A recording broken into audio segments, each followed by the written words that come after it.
Welcome to Gospel Tangents Podcast. I'm your host, Rick Bennett. Many of you are probably familiar with Elijah Abel. He's the best-known early Black Mormon priesthood holder in the early days of the church. In this episode, which I've titled The Black Mormon Scandals, I'd like to talk about two lesser-known, but I would argue more important, Black priesthood holders in the early days of the church. We'll start our conversation with Werner McCary. He's a former slave who caused a lot of trouble in the early days of the church. Let's listen in on our conversation. In some research that I've done on Warner McCary, so as I understand it, Warner was, he claimed to be part Indian, but most people, I believe, thought he was black. He actually married the stake president's daughter, Lucy Stanton. Yeah. And I believe it was Orson. I think it's Orson Hyde. Yeah, Orson Hyde married them as an apostle. So there didn't, I guess, so Warner McCary is interesting because he claimed to be, I believe it was Choctaw Indian, and he was known as the Lamanite prophet. And so he, on the one hand, has this blessed Israelite heritage, or at least it was believed that wasn't true. But on the other hand, a lot of people thought he was black. So, you've talked a little bit about amalgamation and how interracial marriage wasn't a problem. Warner was a really interesting person. So are you very familiar with that story? Yeah, I am. Yeah. You want me to kind of talk about it? Well, I'm not completely convinced that Werner is ordained to the priesthood, and I know some people have suggested that he is. The only evidence is coming from well outside of anyone who would have been close to what happens. The suggestion is, I think that it is Orson Hyde who performs the marriage. Never been able to verify that marriage taking place at the hands of Orson Hyde, being sealed or being ordained to the priesthood. So for me, there's still a bit of a question mark there. But regardless, they present themselves as a married couple. They're in winter quarters, and McCary complains to Brigham Young that he's not being treated well because of his racial identity.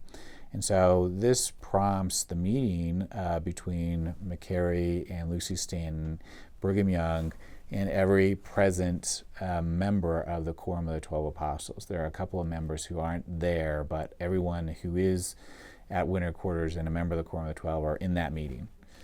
So this is really an unprecedented kind of event. And the minutes of the meeting really kind of describe then McCary in very rambling statements trying to ferret out his racial identity.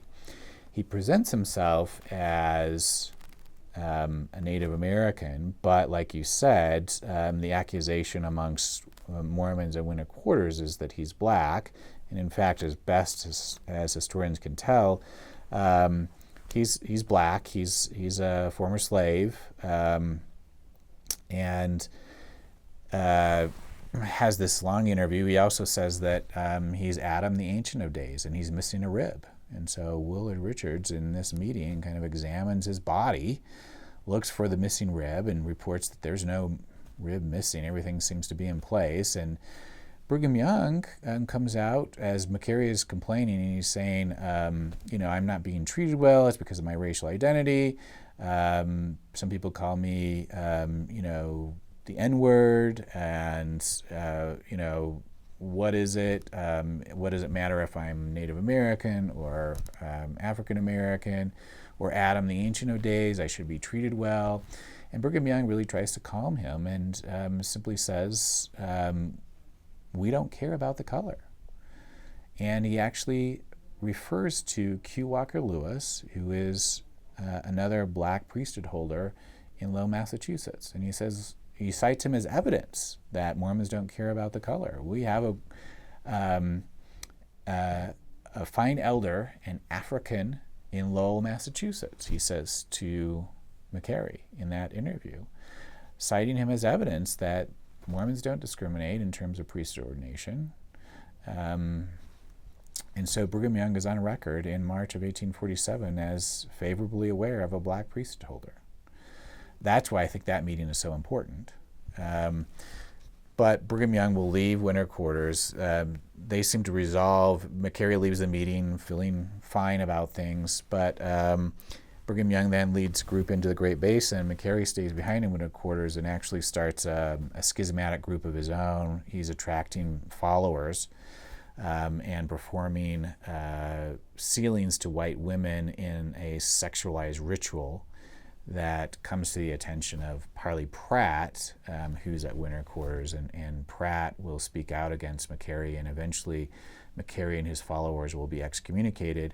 McCary and Lucy Stanton will leave Mormonism and actually reinvent themselves as Native American performers, and they perform in all kinds of population centers on the East.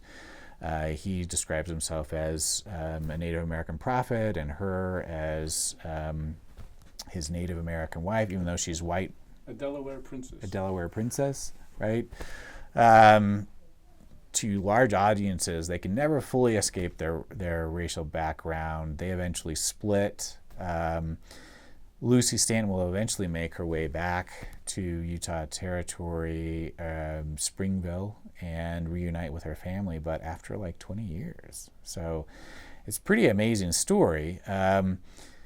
But Brigham Young will return from the Great Basin in 1847, and he is met with news of McCary's exploits and race mixing, and then also news that Enoch Lewis in the Low Massachusetts branch, who is Q. Walker Lewis's son, Enoch Lewis is black, married Mary Webster, a white member of the Low Massachusetts branch, and William Appleby, who had been appointed to survey the condition of the branches on the East Coast, arrives in winter quarters and gives his report to Brigham Young. Did you know that we have an interracial couple in our branch in Low Massachusetts? And Appleby is clearly against race mixing. In his personal diary, he speaks out strongly against it. He records meeting them and said, I can't believe that they are members of my church and that we allow this in Mormonism. And so he meets with Brigham Young December 3rd, 1847, and gives his report. There are only 13 lines of that meeting that are recorded, and they all center on race mixing, and Brigham Young speaks out strongly against race mixing, actually advocates capital punishment as the penalty, but he doesn't ever mention priesthood in the minutes, at least in the surviving minutes. Like I said, the meeting goes on like 4 hours, and we got 13 lines. So it's really hard to know the full extent of the conversation, but what gets recorded seems to center on Brigham Young.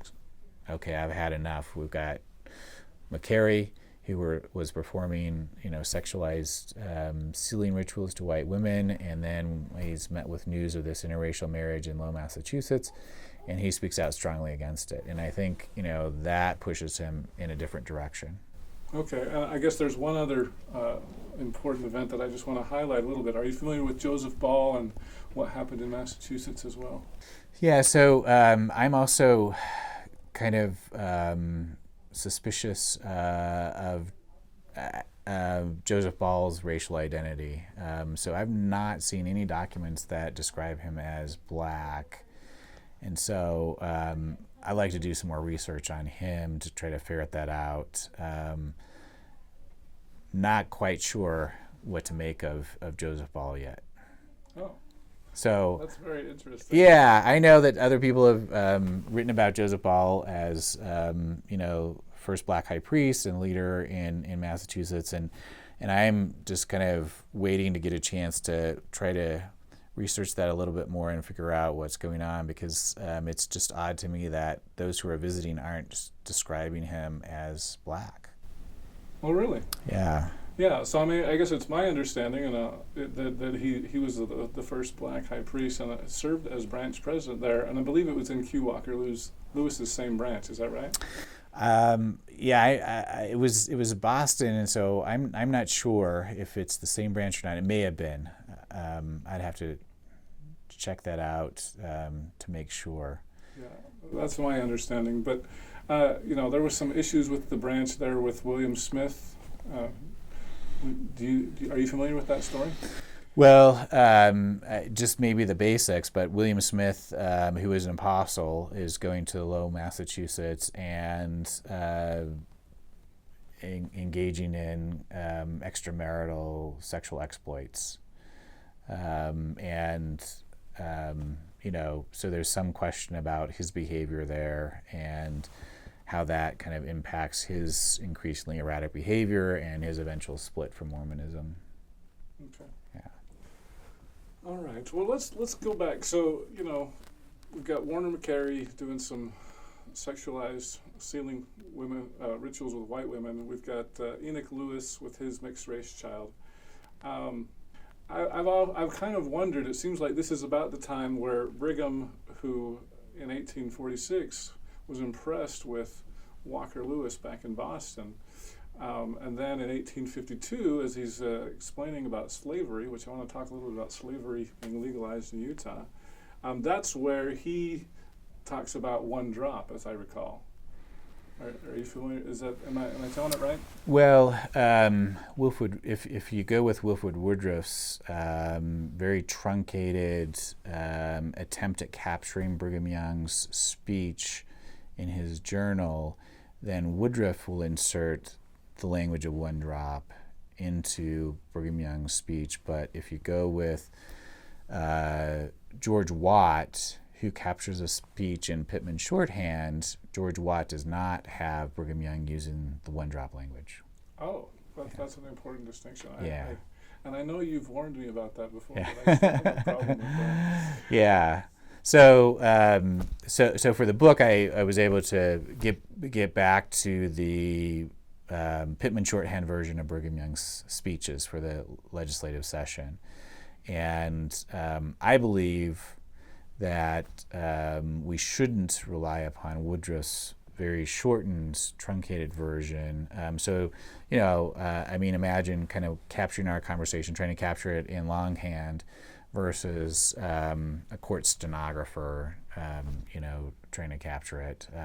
And Pittman shorthand isn't as precise as a court stenographer, but nonetheless more precise than trying to capture it in longhand. And Woodruff captures around 800 words, and Watt captures something like 2,400 words, and so 3 times as many. And I think much more precise in capturing what Brigham Young is saying, and Watt does not include the language of one drop. And so in the documentary history that we're producing, I'm going to try to make the case that scholars should rely upon the Watt version over the Woodruff version. Thank you for listening to our conversation. I hope you'll come back for part 5 of our conversation with Dr. Paul Reeve. Dr. Reeve made an amazing discovery just a few years ago of some speeches that were unknown prior to just a few years ago. A few of them involved the apostle Orson Pratt, who in 1852, a decade before the Civil War, argued for black voting rights in Utah. Pratt votes against both of those bills, and the minutes tell us that he does so because they don't allow black men to vote.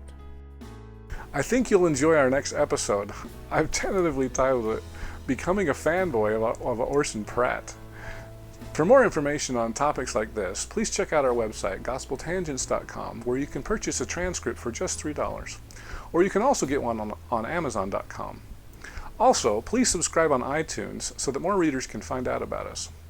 Finally, we appreciate your support.